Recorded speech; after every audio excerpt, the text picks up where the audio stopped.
আসসালামু আলাইকুম, কেমন আছেন সবাই? এই যে ছোট ছোট মিষ্টিগুলো দেখতে পাচ্ছেন, আজকে আমি রসমালাই বানাবো। তো আমার কালকে 1 কেজি রসমালাইয়ের অর্ডার ছিল। তো আমি এখন রসমালাইগুলো শিরার মধ্যে জাল দিচ্ছি। তারপর জাল দেওয়ার পর আমি শিরা থেকে তুলে এক সাইডে রেখে দিয়েছি। এখন আমি দুধ জাল দিচ্ছি। তারপর এখানে আমি দুধের মধ্যে মিষ্টিগুলোকে দিয়ে দিচ্ছি। তারপর আমার দুধের মধ্যে মিষ্টিগুলোকে দিয়ে আরেকটু জাল দিলে আমার রসমালাইটা হয়ে যাবে।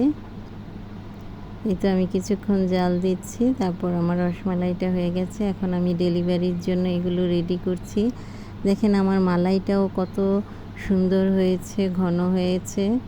তারপর মিষ্টিগুলো অনেক সফট হয়েছে। আপনাদের যদি এগুলো যে কোনো ধরনের মিষ্টি লাগে তাহলে আমাকে নক করতে পারেন। এই যে আমার এখানে 1 কেজি পরিমাণে রসমালাই আছে। তো আমি এখন এটা ডেলিভারির জন্য রেডি করে ফেলেছি। তো ভালো থাকবেন সবাই। আসসালামু আলাইকুম।